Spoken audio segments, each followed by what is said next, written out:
Hi guys! 11:27 PM na. Iwaw feng shui na.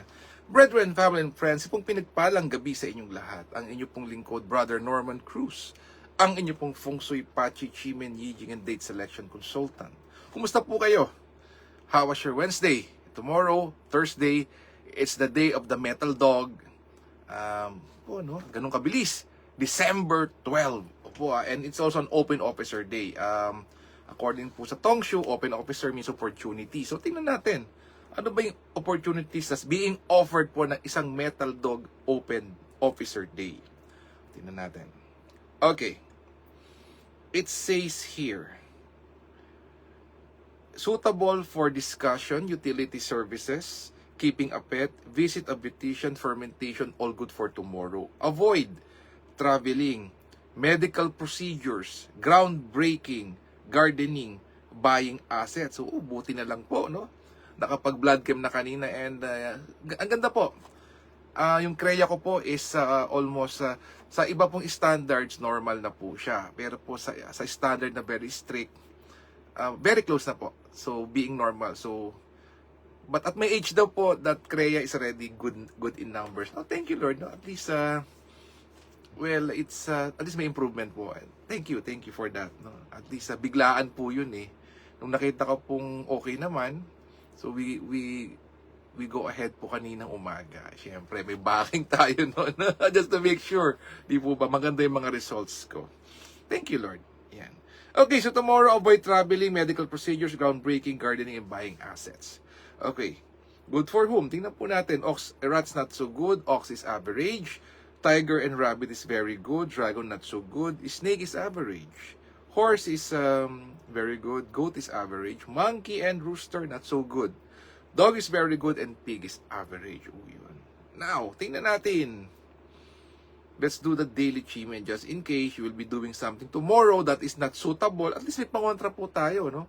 You still can get what you want and minimize po yung mga bad effects po.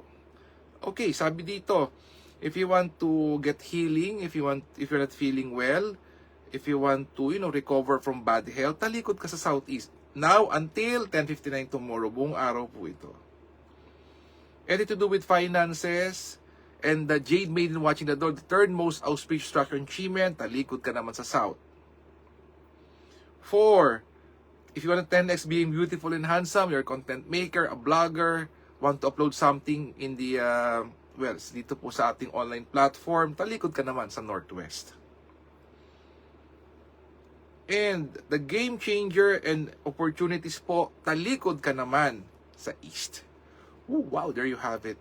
Actually po, nanalate po ako BFF because I have to finish yung pong group 6 coaching po namin. That's part of the package po nung course po ni Dato Joey about Feng Shui. Actually, it's called the Feng Shui Mastery Circle.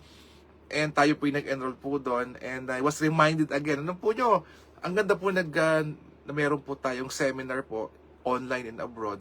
Because it may remind you, yung mga bagay po ng unang mga natutunan na medyo na left out mo na.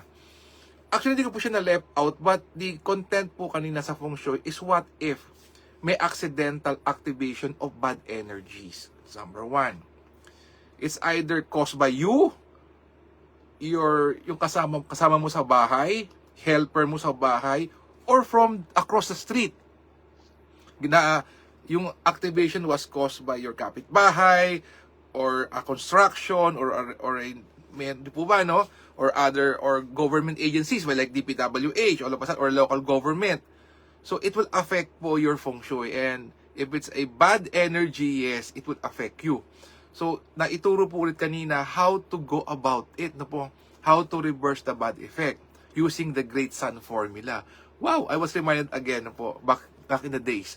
And also po, the number 2 topic po was, let's say your house, di po ba may bahay na sasabihin natin, patong panahon ni lolo't lola, napakaswerte.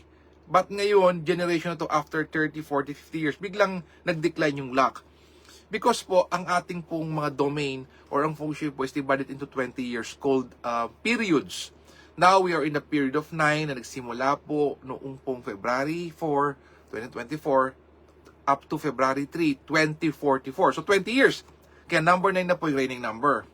So, it may happen na yung pong mga sinaunang bahay is period 6, period 7, most probably period 8, and needs ma-update po, no? Para po magbago pong energy. And ang activation po entails 3 things. Number 1, mag-repair ka o magpalit ka ng roof wherein yung sunlight would enter the house. Number 2, renovation, extension, or painting, or lahat po ng mga bulok gagawin, lahat ng butas gagawin. And thirdly, babakantihin mo po yung bahay ng 100 days na wala pong any living organism. Wala pong pusa, walang dog. Basta po, it will just be kept. It will be left alone for 100 days. So yun po yung, from a certain period, you want to convert it to period 9, yun po yung mga ways po niya. So it was discussed. And then, pangatlo, very important, what if there's a person talagang sobrang bagsak na po talaga po? Sobrang bagsak na po. Nothing to lose. Di po ba? Sobrang bagsak. Sabi nga po nung nagturo sa amin, okay, nung time daw po na nangyari po yung nangyari, years ago, actually, he's a good friend of mine, teacher din po namin sa grupo ni Dato Joey Yap. 1, nagkaroon ng baby, blessing, di ba? Nagkaroon ng baby eh. 2, nawala ng trabaho. Wow, nagkaroon ng babies, bila nawalan ng trabaho. 3, dahil walang trabaho, muntik maghiwalay. 4, namatay ang tatay niya. Wow, di ba po? Grabe, no po, di ba? And one of the cure po, or one of the things that to be done po, is the activation po of the 5 yellow, or what we call po the catastrophic star, the 5 evils po. So, yun na po yung pwedeng gamitin pag sobrang bagsak na po, pag sobrang downward spiral na po yung pong kliyente or yung tao pong nagsisik ng feng shui advice po sa inyo. So yun po, ang ganda po kaninang topic. It was a 2.5-hour discussion. It started at 8 p.m. and ended almost 11. Wow, ang ganda po, dahil ko natutunan. And one of these days, if you become my client, I will share it with you. And wow, ang ganda. So as we go along po, anything that I'll be able to learn, i-share ko po sa inyo. Yung ating po exchange of energies, let's like and share. Okay, again, we have F. Let us keep this short. So, let's use po yung mga backing po for the daily backing. May Jade Maiden watching the door po ng whole day. Again, BFF, let us continuously pray for each other. Let us pray for our leaders. Let us pray for world peace. Let us heal as one. Let us be a blessing to others. God bless us all with a grateful heart. Maraming po salamat sa inyo lahat. God bless, good night, and see you again tomorrow. Bye-bye.